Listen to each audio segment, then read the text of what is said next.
Yes, force clap for my show. That's what I like. Dance. Welcome to Sportsball, everybody. We have a spooky episode today because it's Halloween.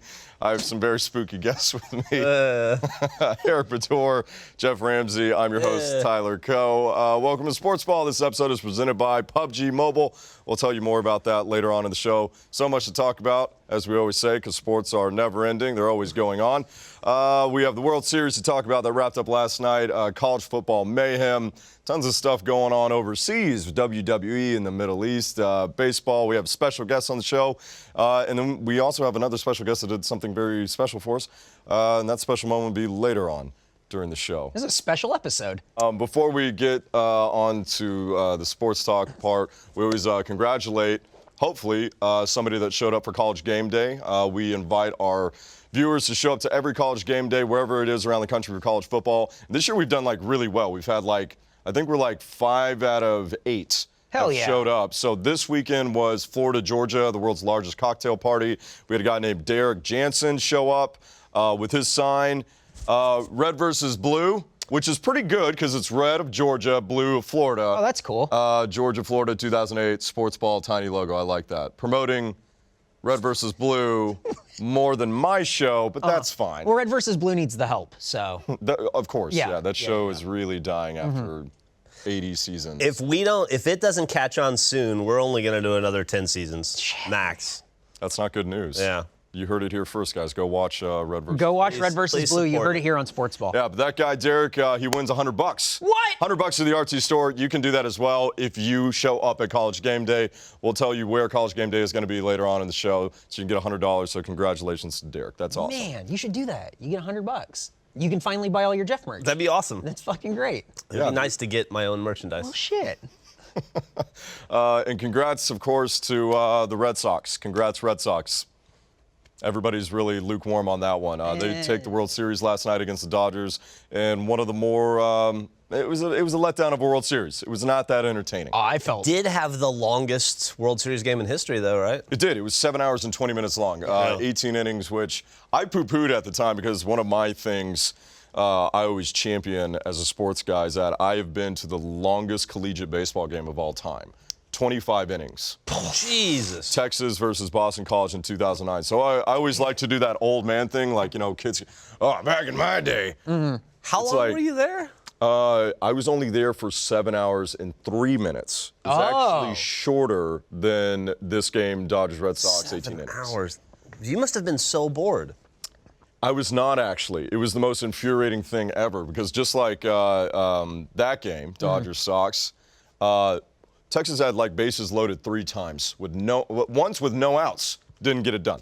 It's excruciating. And I mean, 25 innings, you lose track of yourself and time. We won.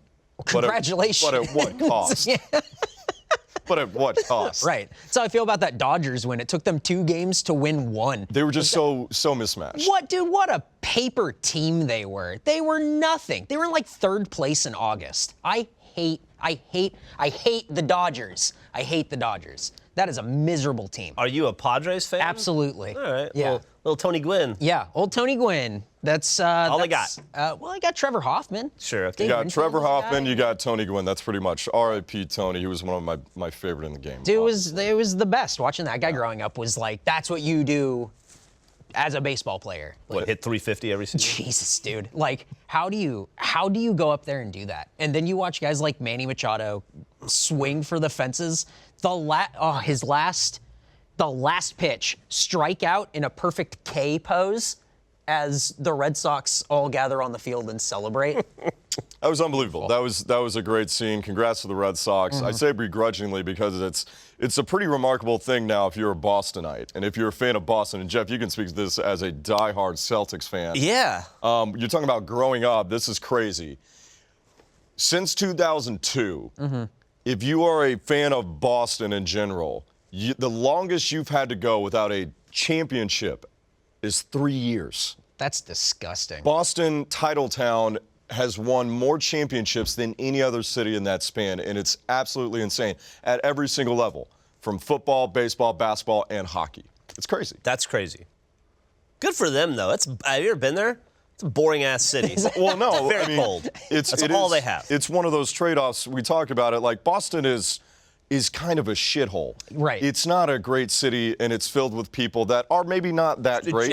Trash people, as we call them. Trash people. I work with one of them, Jeremy. There you go. Trash of human. It's like if you're a kid now, if you were born in like 2000 and your dad's like, you're in Boston, your dad's like a Boston fan, you don't know the plight he went through, and you'll never understand what the Red Sox fans went through. They were the scrappy underdog team, the Red Sox. When they won, it was like, what?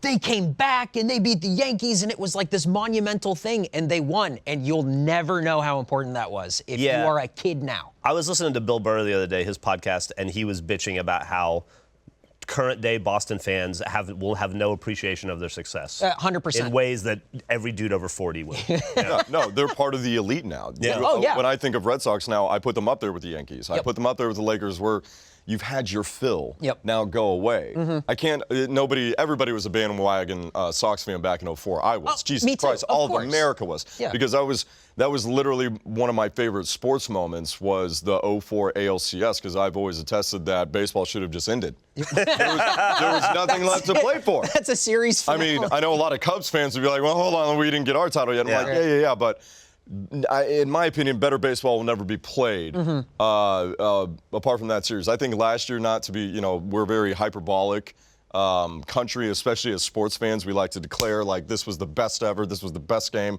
Last year's World Series Astros-Dodgers was amazing. That was up there. Well, they were playing for a hurricane. They were playing for a hurricane. And when you're playing for tragedy, it's a bigger deal. It absolutely is. Yeah, 2011 Japanese women team that the tsunami that happened, they go on and win the World Cup. Yep. That was amazing. Tragedy equals championships? Let me ask you a question, because you mentioned me being a Celtics fan. I couldn't care less about the Red Sox or the Patriots or the Bruins. Is that the team? Yes, you are correct.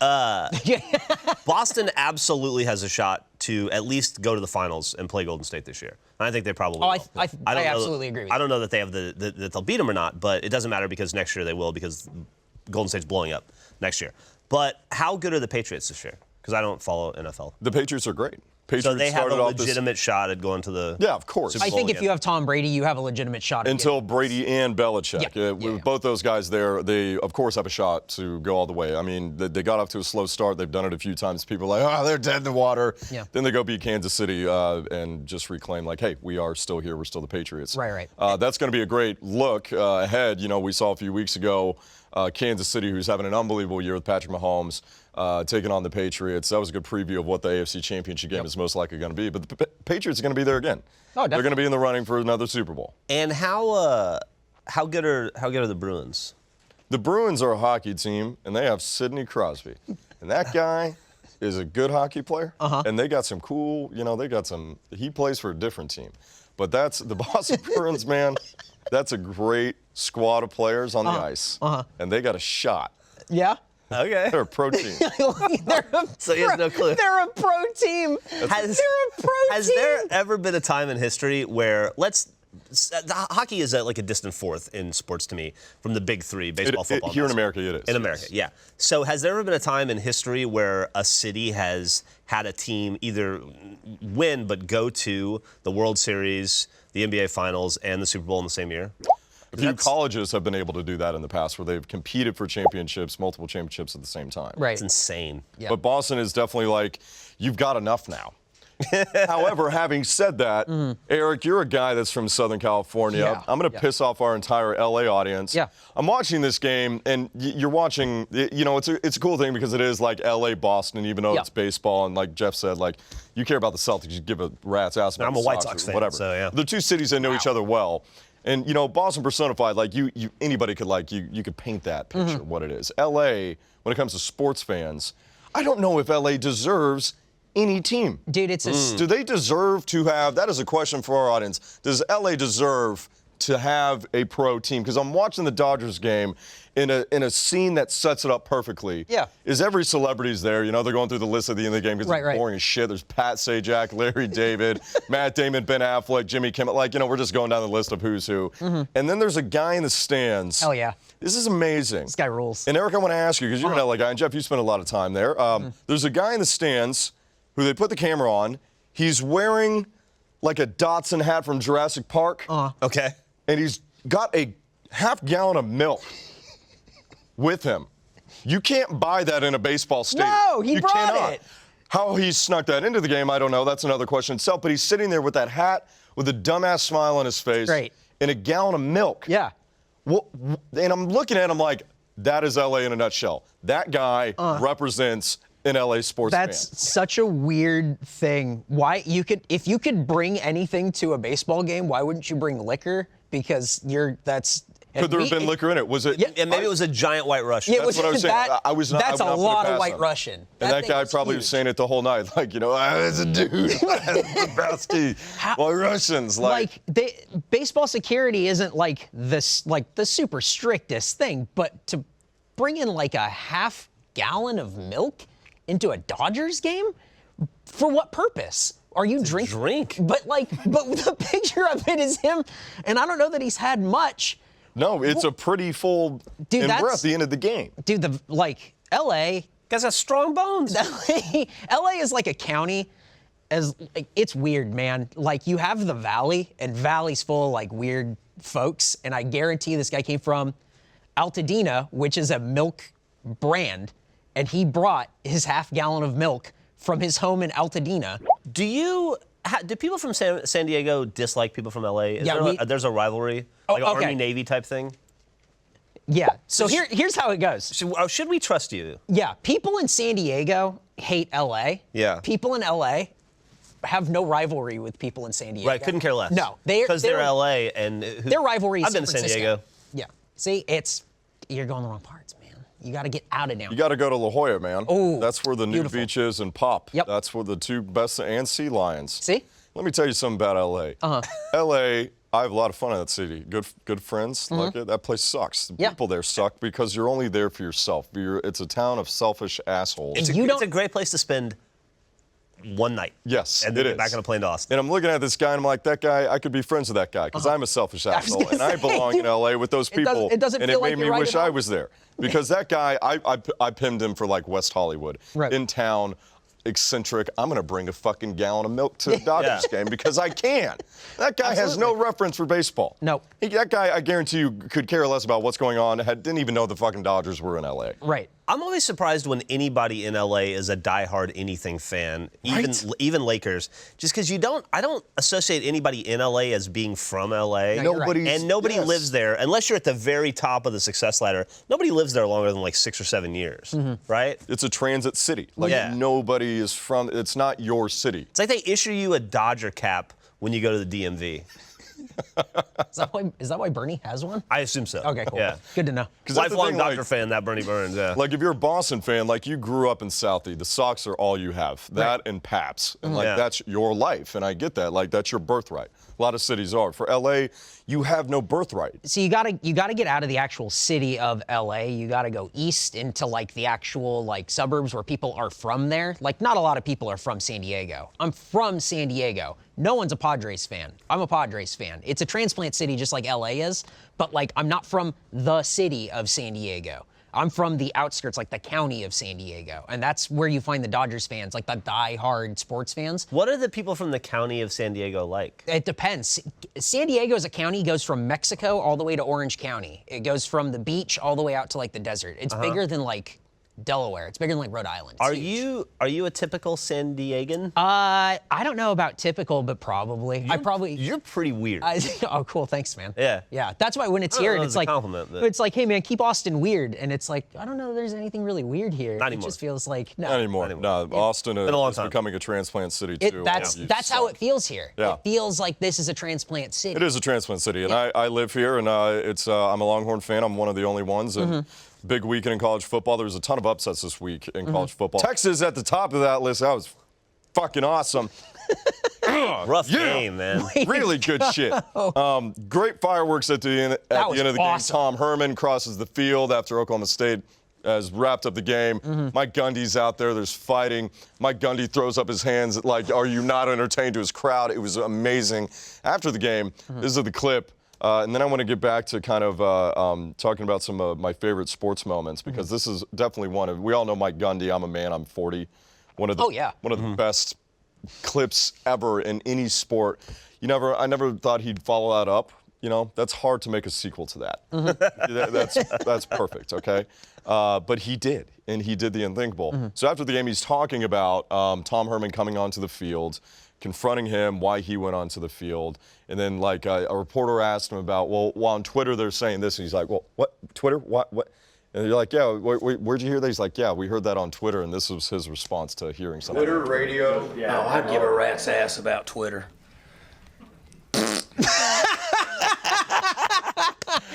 Oh, Gundy. Oh, that's a grown man. Can we get that one more time? One more for the road.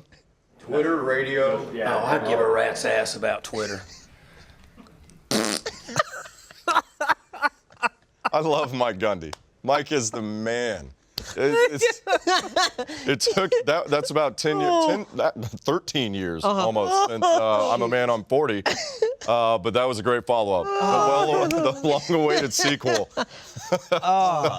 to that. That was great. He's right. And Twitter sucks. Yeah, it's the worst. All of you are mean on Twitter. Well, it's just everyone can say whatever they want with no consequence. So whatever. What are you gonna stop? What are you gonna stop saying what you want to say? No. So good. Mike Gundy won the internet with that in college football. Congratulations to them. Thanks for ruining my fucking year. Dude, that's oof. But weren't you guys overachieving though? Overachieving, yes, absolutely. Yeah. So. Where are you going with this? I just say, like, everybody's an overachiever that wins. Really happy that you guys flew as high as you did for as long as you did, because nobody was expecting that. Nobody was expecting that, You except guys weren't supposed to crack the top 10. Yeah, but we did, and we could have gone absolutely to the playoffs if you continuing to fly high. Yeah. Everybody who wins a championship is an overachiever, because all of us really are losers, and none of you are unique, and nobody's a snowflake. Alabama, we are expected to win a championship every year. Except for Alabama. That's God, true. Alabama is working their way into the conversation. There's so much football left to be had. They're being hosted by LSU this weekend, number 4 LSU, which is going to be a hell of a game there in Baton Rouge. If Alabama wins this entire thing out, they will have to be in conversations with the greatest college football team of all time. Well, that'll be 5 in 8 years, right? Jesus. Something like that, or 5 in 9 years? And I mean, They're we 4 talk and about 7. We're talking about the Saban dynasty. I'm not going to call that the Alabama dynasty, because Alabama, you didn't do it on your own. It's called Saban. Right. However, this team in particular, statistically, what they're doing, Tua still hasn't played in a fourth quarter yet this year. They might be the greatest college football team of all time if they go win the whole thing. We'll have to see. I think if they win, if Saban wins this year, then I think he either ties or is ahead of Bear Bryant on championships. And Bear Bryant, I'm assuming in Alabama, Bear Bryant's considered the greatest coach of all time. I'm assuming outside of Alabama, it's the same. It is. He is. I think actually no. I think you can already. It's kind of like Tom Brady anointing him as the greatest quarterback of all time, just with the titles and what he is. You can already do that, Nick Saban. Nick Saban is the greatest college football coach of all time. Pretty phenomenal. In the modern era, it's hard to not say Bear was amazing. Yeah. Bear was great. I will say Bear Bryant did go fucking defeated in A&M after the Junction Boys. That's just an Aggie thing to do. Way to go. And then he went to Alabama and started winning championships because they actually know how to play football down there. But he's the greatest coach in college football history, period. There will never be another like him. Yeah. So it's pretty unbelievable to get him to watch this happen. You don't know how much longer it's going to go. Yeah. Which brings me to, great moments in sports and these things we remember and like to reminisce on. And with the World Series wrapping up and, just thinking about all of it and I wanted to go down, I wanted to have some nostalgia on the show. I wanted to get to know you guys so our audience can get to know you, get to know me a little bit about how you were molded as a sports fan. Eric, you're a Padres fan. Yep. San Diego. What were some of your favorite moments? Jeff, you as a Celtics fan and you're a Bama fan as well. So for both of you guys, Eric, can start with you. What were some of what's your when we're looking at all of them, favorite sports moments? I think that My favorite sports moment is the Padres beating the Atlanta Braves in '98 for the NLCS and going to the World Series. I remember I was like 12, and it was like, I've never seen anything like it. We're a loser team. We had Caminetti, we had Gwynn, Joyner, Greg Vaughn, Chris Gomez. This team was insane. They were crazy. And then the worst sports moment to ever happen to me was facing the 1998 New York Yankees in the World Series and getting swept, because the 1998 New York Yankees, I would put up against probably any team since 1998, and the 1998 New York Yankees would win. That team was disgusting. One of the best of all time. Disgusting. And the Padres had everything going for them except that. But man, beating the Braves in '98 was like incredible. Incredible. That, and I was at Tony Gwynn's last game as a Padre. That's cool. That was like, I don't think I really understood his whole scope as like a player.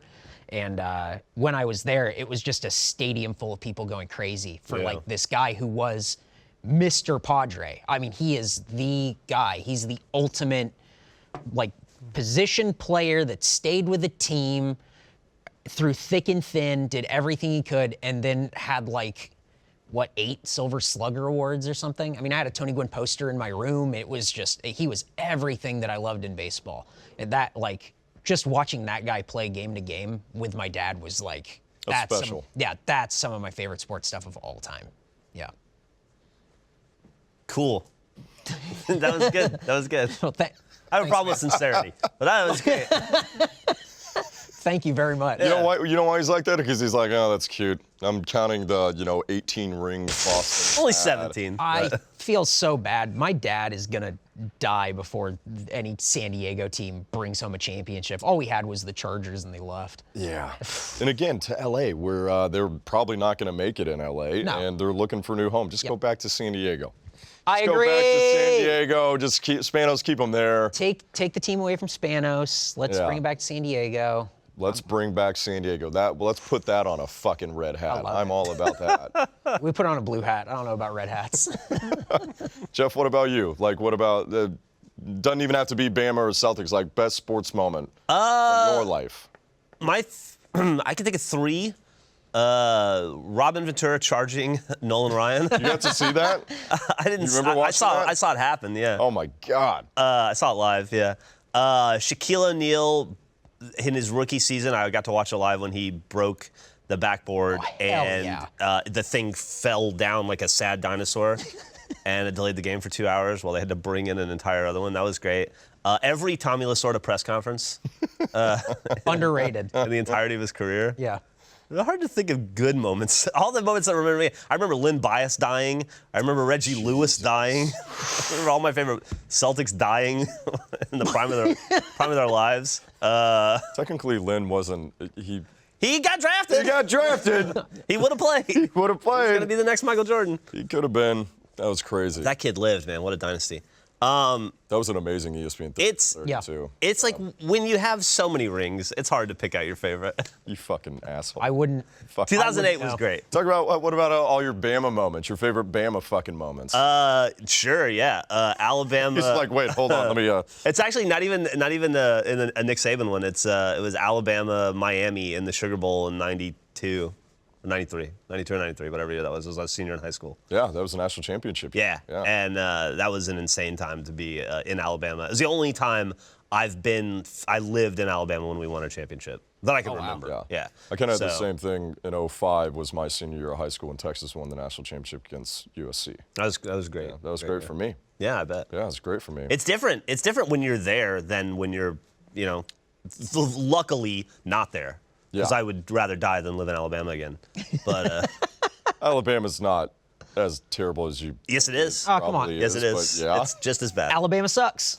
It does. Alabama's. You know what? Most places suck. That's also true. That is very true. Most places suck. So yeah, I have a few favorite moments. Yeah. To give you as like the host, I've seen more sports when I was younger than I have currently, if that makes sense. Sure. Like my sports intake was to the brim as a child till about like trying to remember when I stopped caring about life. Probably like 22, 23. Is that when it all went dark That's for you? when it all went dark for me. But I remember, like, as a kid, I grew up like in the golden era of sports. And the end of the 90s, 90s as a whole, were like TV was a bigger thing, and like the presentation was a bigger thing. So like, I got to watch Michael Jordan. I remember watching Michael Jordan hit that last second shot. Well, ended up being the last second shot against the Jazz in '98.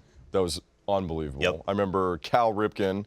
Iron Man game when he broke the record, Lou Gehrig's record for most consecutive games played. Sosa McGuire. That was a great year. That year. I got to go to a Mets doubleheader when McGuire had like 59 homers, I think. Oh, wow. And he played in both, and he went 1 for 6 with a single. I fucking sat through a doubleheader. You just wanted to see one. 1 for 6. Oh my gosh. Speaking of one, Titans, 1 yard away in the Super Bowl. I remember watching that. That was crazy. These are all like honorable mentions for me. Bonds breaking the home run. I remember home run record. I remember that. 756. God. And then college football. Of course, you got like Texas 05 USC. That's an easy one. Right. But like. What year was it we killed Colt McCoy? Oh, that was 2009. Thank you. That was a good year. Thank you. That was a good one. I spent a lot of fucking money to go out to Pasadena, stay in a goddamn hojo with bulletproof glass on my windows. That was a lot of fucking fun. That sounds right. Rooster Teeth rented a theater at the Alamo Draft House, and it was 249 Texas fans and me. And I was sitting in the middle, like, I just got smaller and smaller. By the way, Texas wins that game if Colt doesn't go down. Yeah, well, he did. That was, you know what? Actually, I can trace it A lot back of stuff now. happens differently. How old was I? I don't know. Oh, yeah, that's when I things died. happen. Yeah, That's when I started that was dying. it, huh? That's when the death happened. Interesting. The death took me, and I'm like, yeah, fuck sports. I don't care anymore. One of the best moments ever is like when, this is when I first started really watching soccer. Was actually like when I was a kid. Was Brandy Chastain. I remember my mom taking me away from whatever toys I was playing with, or myself, I can't really remember, and making me watch penalty shots against China. I think that was like 1996 or 1998. Yeah. And Brandy Chastain taking off her shirt was like one of the coolest things I've ever seen. Yeah, that was amazing. And then like USA Algeria was like the first time I had celebrated with other people for no reason. I don't know if you guys remember this. 2010 World Cup, U.S. men. Yeah. USA Algeria. Do you remember this goal? Can we show this? Is it the Donovan goal? This is the Donovan goal. Yeah, I knew it. Extra time, and So Josie, Clint Dempsey, and then Donovan comes out of nowhere to score this thing in extra time to win this game. We had to win this game to advance. And this was the first time, and like there was a really cool reaction video that got shot that'll make you kind of teary-eyed if you love America or don't, and maybe you can refuel. Yeah, go America. Of all these watch parties from around the world watching this game, and people like in the street in New York City. Yeah. Huddled around a TV on the corner, dudes in their living room across the planet, and like all these fans, you know, just sending in these videos that this guy collected them to make this amazing reaction video of these places just packed. And I can relate because I was in an office building doing a temp job. And it was like sports will draw you in sometimes in a way that is pretty magical. Oh, yeah. I don't know what I was doing or why I went downstairs, but myself and about 30 other people were almost like conjured there, like something was making us come downstairs to watch this game. And I celebrated that goal with 30 people I'd never fucking met before in my life. I had no fucking idea. It was amazing. We did all this, and we hugged each other, and we were like crying, and it was people from all walks of life, like every race. There was probably some Jewish people in there. Maybe some Islamic, I don't know. But it was the world. It felt like the world, this little group of people in this office building I was at. We all hugged and cried and cheered, and then we went back to our jobs. You went back to your shitty jobs. It took you was away amazing. from your shitty job for like 10 minutes. And it was crazy. Exactly. That's what sports can do, is like for but a moment, your life will hang. And you're all there on the edge. And then, that great cheer. Who would have thought that you would have had that with soccer?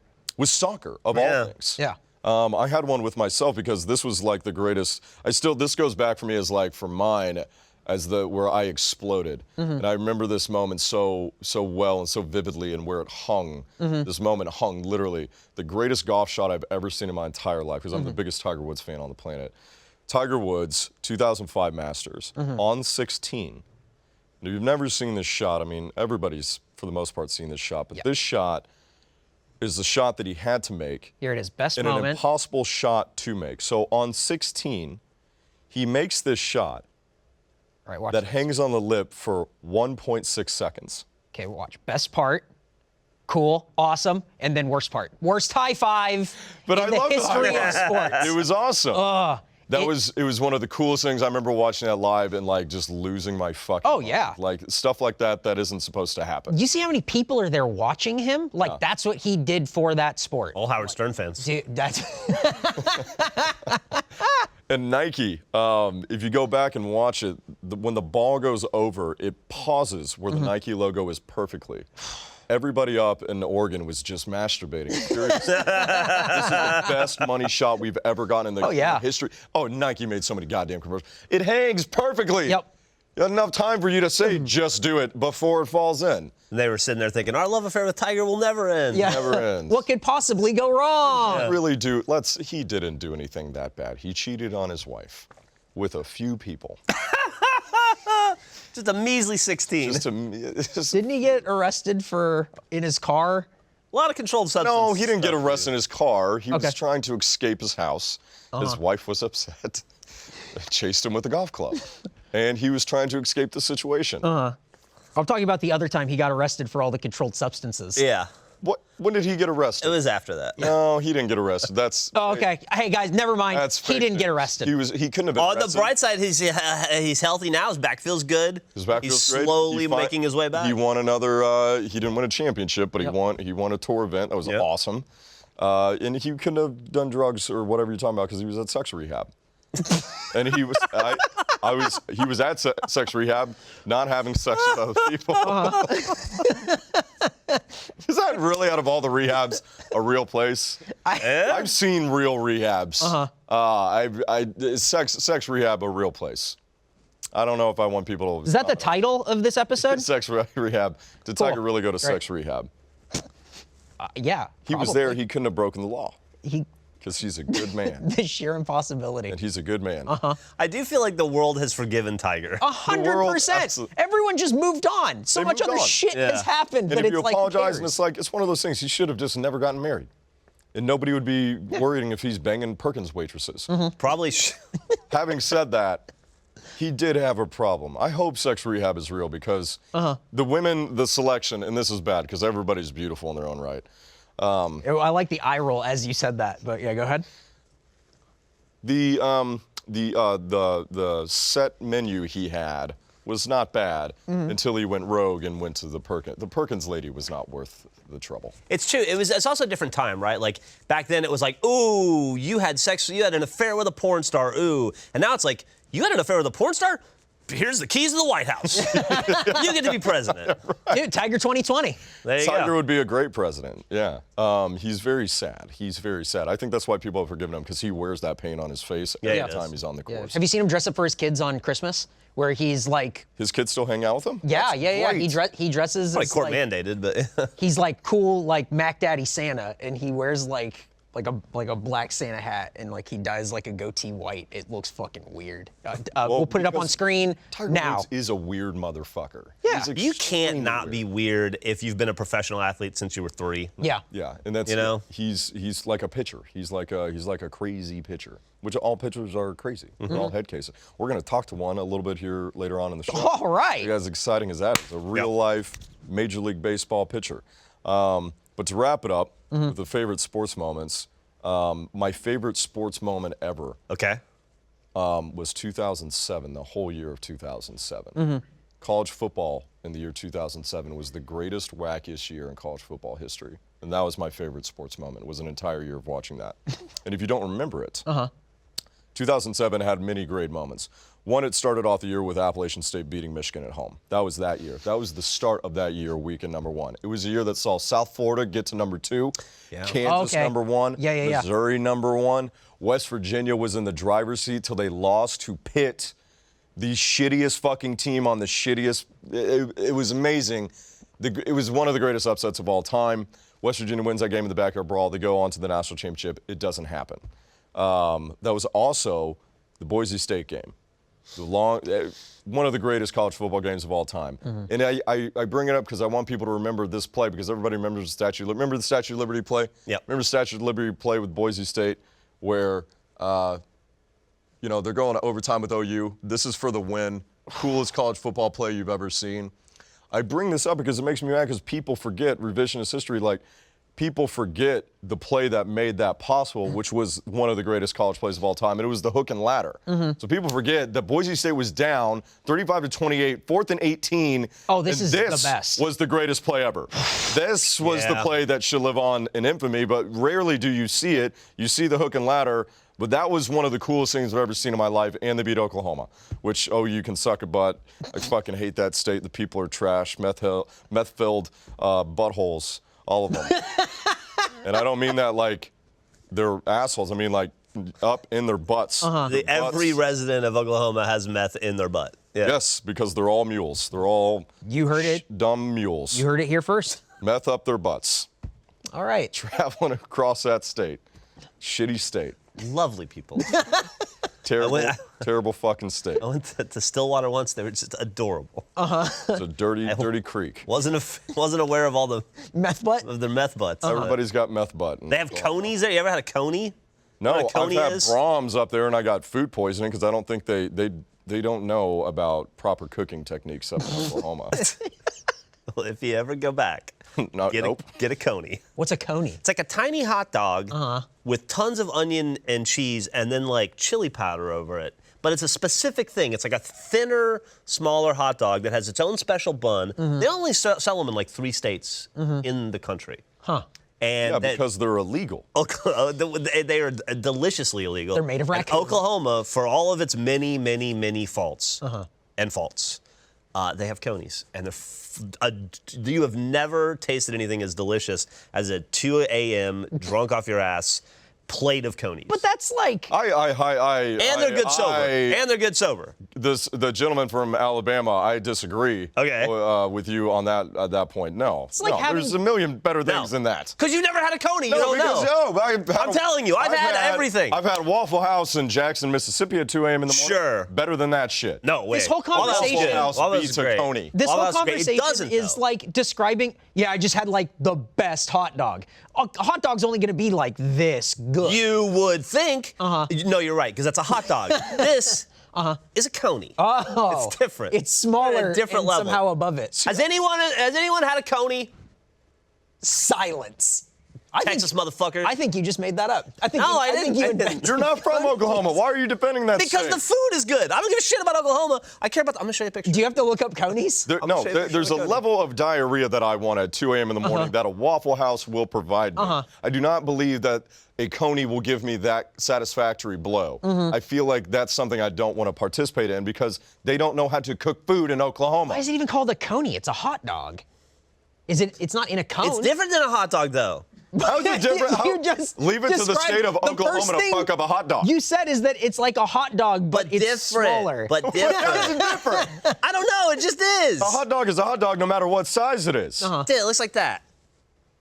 Jeff, that's a hot dog. Let me see It's this. different, though. That's a hot dog with melted It's cheese on it, better. which doesn't surprise me with the state of Oklahoma. It's better. It's so That's a good. diet- They think diabetic they special. invented hot dogs. Oklahoma invented the hot Look, dog. it's called the coney. Here's Listen, I a don't shit give ton a of shit. shredded I don't give a cheese. shit about Oklahoma. I care about the food.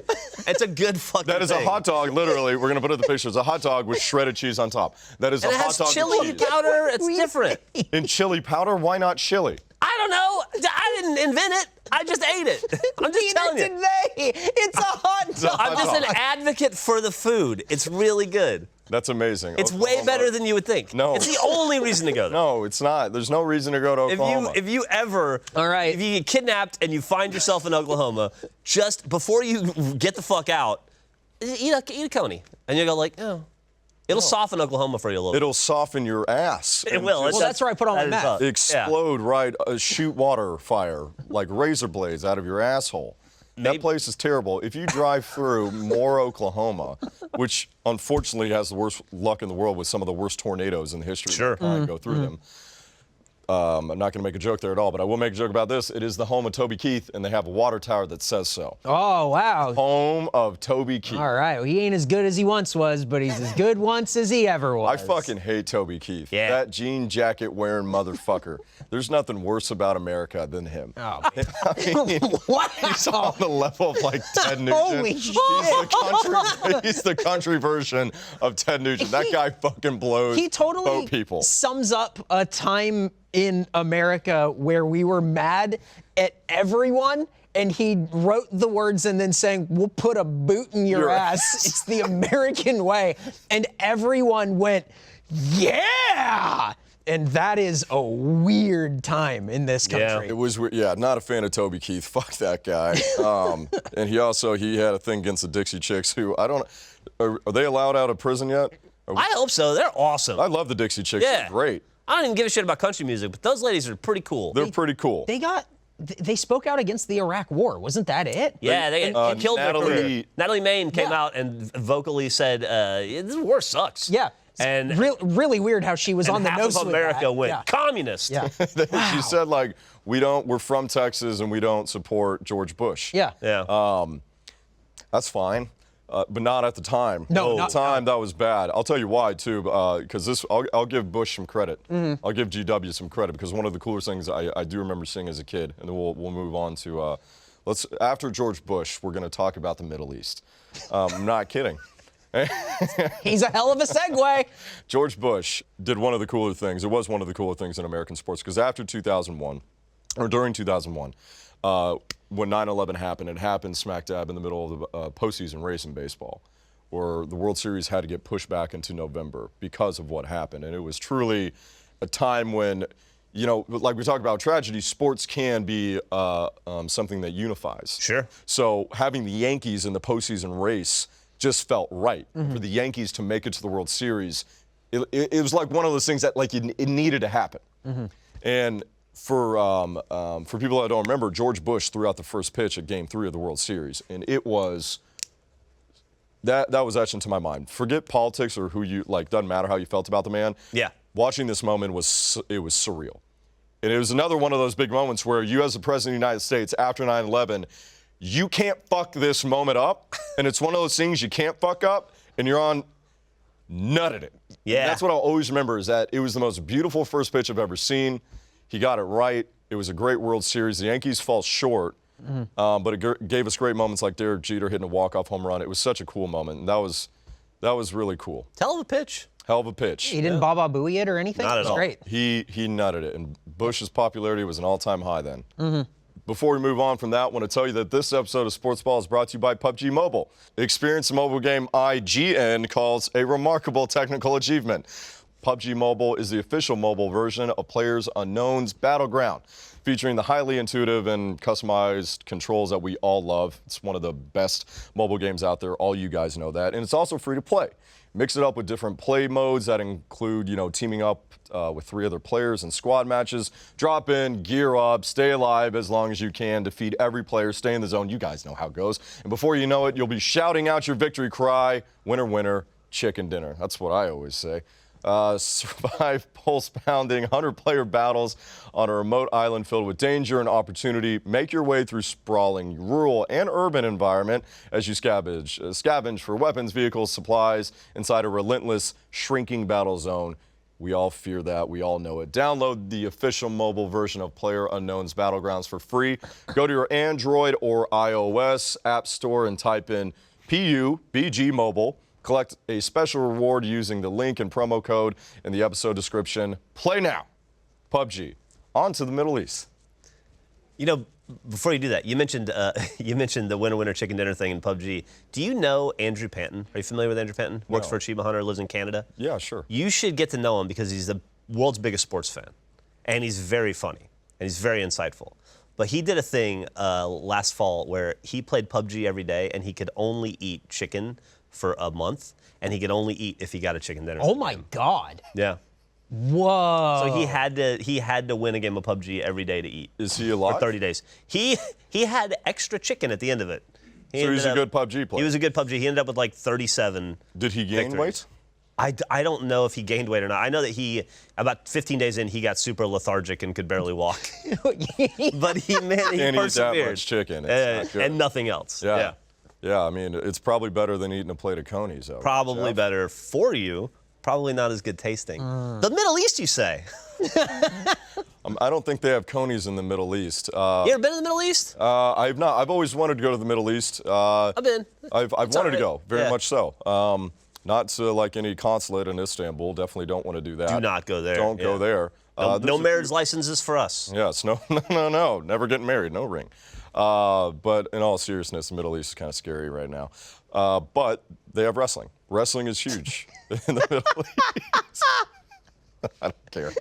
No, because this is one of the bigger stories, and like I actually, you might be surprised to see where I stand on this, but WWE has their has a wrestling match over in the Middle East. Called Crown Jewel. It's called Crown Jewel. Yep. And it's kind of making headlines because of it happening soon. And John Cena and I believe Daniel Bryan have said we're not going because of what happened to Jamal Khashoggi, which is very understandable. And of course, most people should know about that story. We're not going to rehash that.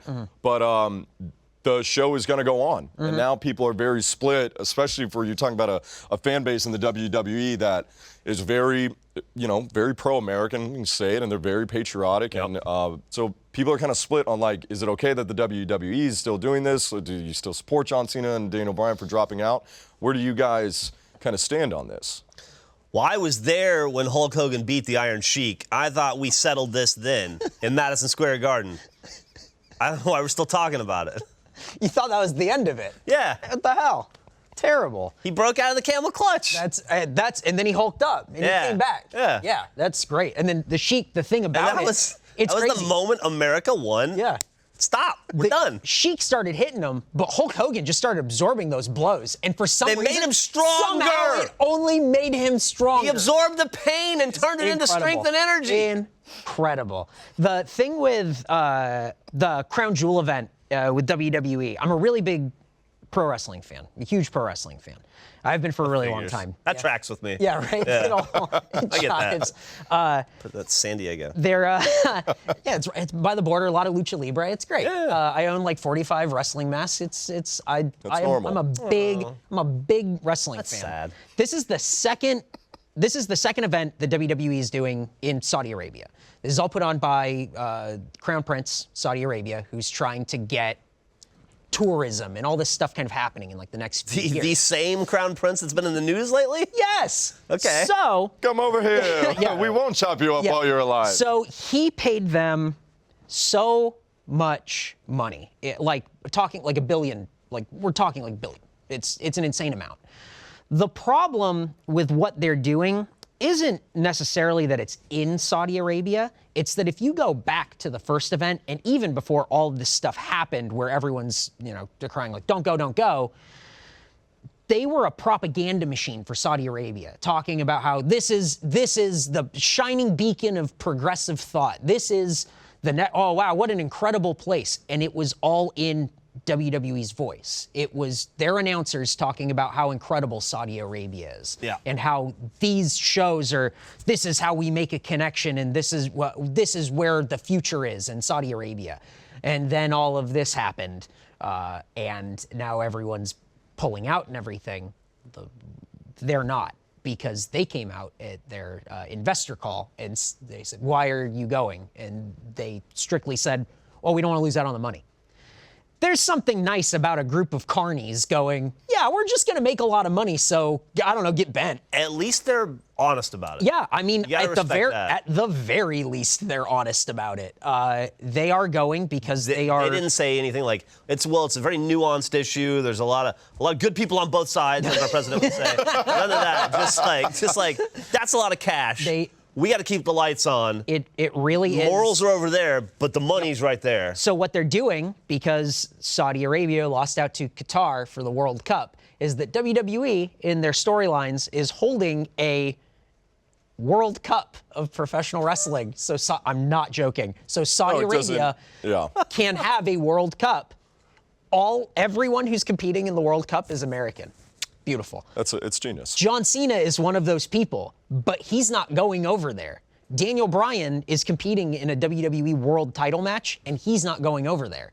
What are they going to do? I mean, they've had stuff like this happen before where cards subject to change, so everything just gets mixed up and they put other people in, and it's not that big of a deal. Well, I think what they're going to do is you're going to go over there and they're just going to make a match and they'll get their money, and that's pretty much it. And WWE is going to keep spinning and they'll create storylines out of it, and it's whatever. You're absolutely right, because people aren't going to stop watching it. You have the only fan base for WWE now is a hardcore fan base who is never going to turn it off. They have a network that's $10 a month where you can go back and watch Iron Sheik fight Hulk Hogan and all of the classic stuff. And I think that's why WWE is going over there in the first place, because this crowd Prince is like, I want to watch Diesel fight Yokozuna. This to me is very similar to Colin Kaepernick. I think Colin Kaepernick should have a job in the NFL. I do understand, though, why he does not have a job, because the NFL owners need to placate to their audience. Who's their audience? People that don't like Colin Kaepernick. It's a very simple thing to understand why he's not playing. It's also a very frustrating thing for why he's not playing, because he should be. I can see both. And for this, I can see the same thing. Fuck Saudi Arabia. They're just a country that wants to entertain, and they want this product. And the WWE is a company that is just trying to make money because they're all about entertainment. But I think like they're using WWE as a propaganda piece to bring more entertainment. That's what to show. everything is. Every sporting event in the world is. But when you're going back and forth on what they're doing and what happened with this journalist and everything, and then you're paying a company to come over and tout and beat the drum for propaganda, you kind of can't have both sides of it, because there is the two sides to the issue, the way we're talking about it, and if it's fresh in your mind on both sides, you're not going to forget about one thing or the other. Like, that's just the way it goes. It is the WWE, the NFL. They're not beholden to like carry America's flag. They're not. They're businesses. And a business is free to do what it wants to do.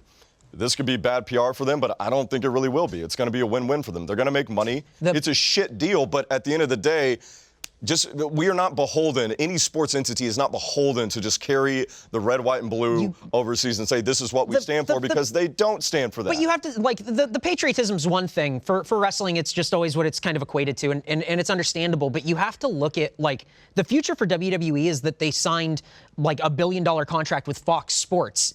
SmackDown, WWE SmackDown, their Friday night show, is going to be on Fox. It's going to be on Fox starting, I think, in the fall.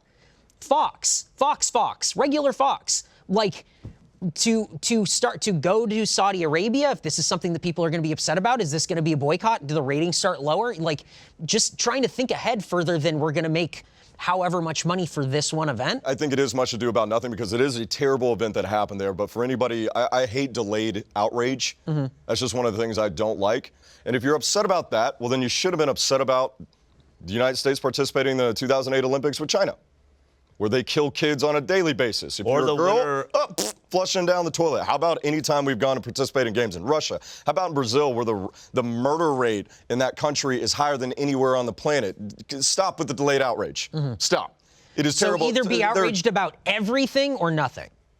But it's sports and it's entertainment, and that's what it is. Other than, like, this Fox deal and all this stuff, I really don't think it's going to go sour for them anywhere. John Oliver's doing reports on, this WWE this is a bad look for them and everything. But other than that, it's like they want any mainstream attention. They're carnies. It's the circus. And you talk about Saudi Arabia being upset that they lost the World Cup to Qatar. Yeah. If anybody has been paying attention to the past couple of years about what Qatar's been doing to build all those facilities, they have been enslaving people, working people and to death, murdering them for a world event. Is the United States going to participate in that World Cup? You bet your fucking ass we are. I mean, if it's going to be like the last one, no, but... No, we're not. Yeah, we're not. But yeah, we're going to participate. And we'll say it was a terrible thing that happened, but the rest of the world's going to participate. That's the way it goes. Yep. Newsflash, the world is a shithole. There you go, but you can eat conies, and your life can be better. Hot take. Jeff, when I said fuck Saudi Arabia, what were your initial thoughts? My initial thoughts were, I want to go home. I thought, boy, I wish I wasn't in this chair right now. Don't worry, we're going to cut that out. Oh, fuck. No, I enjoyed the spirited debate between you two. It was fun. Hey, baby, that's what Sportsball's all about. I've not cared that much about any subject in my adult life, so it's fun to watch other people be passionate All right, so we'll move it on to something a little bit more lighthearted. I have no idea if I never know if what I'm talking about is right or real, or if this is all simulation, or what we were talking about is. But somebody who does know what he's talking about is Chris Damaris. I don't know if you knew this, but Chris Damaris is a sports expert. He knows more about sports than anybody at this company, anybody I've ever met in my life. You know, we went through some highlights so he could explain to me exactly what's going on in every sport, give me a better idea of how this whole thing works. So we did a little recording, thought we'd play that now and let you see what Chris Damaris knows. All right. Well, Tyler, thanks for coming and sitting down with me. As you know, I'm an expert at sports, and I just wanted you to come here to just explain a few things to you about some highlights of what's been going on recently to keep you informed. So this is F1 racing. These cars are really, really fast. What is the strategy here, Chris, in these races? From like my days of playing Mario Kart, I mean, I guess it's just stay in the lines. They don't really seem to be doing that, though. Well, you know, you want to stay in the lines, though. Do you get in trouble? Do you get penalized for going outside the lines? Yeah, it's just like coloring. I do wonder, though, because there's so many racers, like, do they have different cars? Like, if you're really testing who's the better racer, they should all have the exact same car. That's one thing here's something that's bugged me a lot about Harry Potter and Quidditch. If you just buy a better broom, you're a better player. Same thing with race cars. It's stupid. You could be a better race car driver. All you just need is a better car. You know, like the thing is like race the car, get to the end fast. Now, obviously, there's other factors involved, like staying in the lines and being good at turning. But so much of it is just like that good car. I mean, you shouldn't be drinking afterwards either. I guess he's not going to drive home. So what we have here are the Rockets, and they're doing their huddle. Looks like they're arguing about with their team who's winning the most. No, that's not happening. That's sort of happening. They're definitely having some sort of discussion. So what you have here is a variation of baseball. They're tossing a ball, and I guess the umpire. See, the thing about the umpire in this game is it's really hot, so he wears a hat that's shaded. And all black, of course. Now, nobody understands this game. I do. You do? Yeah, I do. Explain it to me. Well, he's hitting the bat. He's hitting the bat, or is he hitting the ball? You could say that the pitcher is hitting the bat with the ball. You could say that. It's just like it's like golf, where you want to get the lowest score possible for the other team. It's very elaborate, this game. That's why Americans don't play it. It's really confusing. So this is wrestling now, Tyler. So that over there is he obviously is the bad guy because of the paint and the blackness. Yeah. So let's not get racist. It's really just more about like he's the burglar, and they caught him coming into their house. You know, he's got his mask on, trying to pretend to be. Why are they hugging though? Who is a trick? It's a trick, a ploy. And that's really what wrestling is. It's acting out scenarios that you encountered in your real life. So what is this scenario now? There's another guy coming into the ring. What does that mean?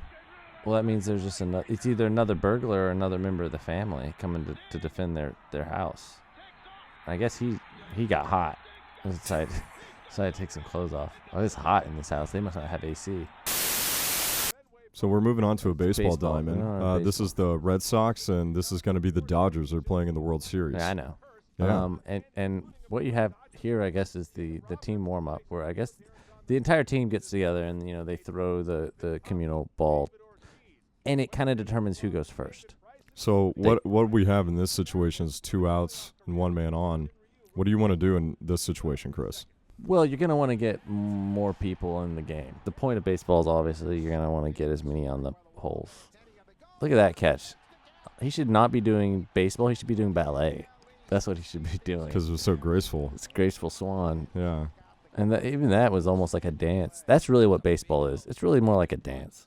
Like you got people moving and grooving. And if you think less about the points and more about their rhythm, and put some music underneath it, then you got a ballet. Wrestling is all about what it represents. What does a cage represent? He's got problems, and he doesn't let people into his life. He's at the top. What is his name? Undertaker? Yeah, so the guy at the top, what does he mean when it comes to life? Well, no, that's his cage. He's the one with the emotional issues, and then he doesn't want to let anyone into his life. So he throws him off his cage. If they were in a relationship, that would be his girlfriend, and she was coming in to make a emotional connection, and he kept trying to knock her out. It's like, no, listen, this is between me and you, and you can't come into my life. And then she was like, no, I'm taking over your life. And I guess she killed him. So yeah, that was Chris Damaris explaining sports. I think he lied to you. I don't think he knows as much as he said he knows. I got that about halfway through. I was a little confused. Took you about halfway to get that? I gave him a wide berth to try it out. I'd be amazed if he could tie his own shoes. He's not a smart man. When he compared F1 being like Mario Kart, I started having suspicions about this might not be on the up and up. Yeah. It's a little suspicious. It's okay. But I do have a guy that we're going to talk to right now that actually does know what he's doing. You're not being tricked again? He does? I'm not being tricked again. Okay. We were talking to a real-life Major League Baseball pitcher. What? We bring onto the program Wade LeBlanc. You have seen this guy play with pretty much every single Major League Baseball team ever, but recently just signed a great big deal with the Mariners. He is a journeyman, so we want to bring him onto the program. Wade LeBlanc. Wade, what's going on, man? How you doing? Pretty good. How about you guys? We're doing good. Excited to have you on. Just to give people kind of a brief history of you, you really have played for a ton of baseball teams. Like, you have been around. So you came into the league in 2006. You went to the Padres. Yeah. Then you played for, how many teams did you play for? Probably 6 more than I'd like to say I played for. So I played for 7 total, 8 if you count Japan. Can you name the teams that you played for? Do you remember them? As of right now, yeah, I do remember them. A few years later, it might be a different answer, but yeah. So you played in Japan. So what was the name of the team in Japan? The Cebu Lions. The Cebu Lions. So you got to live in your own. You started in your own Mr. Baseball. You were Tom Selleck. Oh, cool. In Japan. It'd have been way cooler if I was a little more successful than I was over there. But I guess everything happens for a reason. So we're glad to be back. How was it playing in Japan compared to the big leagues here? Is it more of a small ball kind of thing? Yes, you as a pitcher, you're looking for a lot of ground outs? Man, when you're a journeyman, you're looking for outs. It doesn't matter how you get them. They can be fly balls to the warning track for all I care. But it's definitely more of a small ball game over there. They know what they're good at, and they don't try to do anything else. So it makes it's definitely more of a grind. I mean, you can get punished a lot more in Major League Baseball with the amount of power that guys have, but over there, it's definitely a lot more of a grind to get through a game as a pitcher. So Wade, World Series wraps last night. Were you watching the series? Did you watch a game last night? Saints game was on last night, so I didn't watch the Red Sox and Dodgers. I think that's a good answer. Yeah, that is a good answer. Now you're from Lake Charles, right down in Louisiana, correct? Yes. All right. Yep. So you grew up as a Saints fan, I take it. But question: if you grew up in Louisiana, I'd imagine you're an LSU Tigers fan as well. Growing up, I was, yeah. So you went to Alabama, though. So how conflicting was that for you? Not really conflicting at all, because of the fact that LSU told me I didn't throw hard enough. So they didn't. That's almost a word-for-word quote. So they didn't offer me it. So it made it a pretty easy decision on where I needed to go. Go to the Crimson Tide, and then you got drafted a few years later. So you just signed a new contract with the Mariners. This is your second time around with the Mariners. But it's an exciting time to be one, because you guys had a really good year this year. You were in the fight for the postseason, and looking forward, what can we expect next year?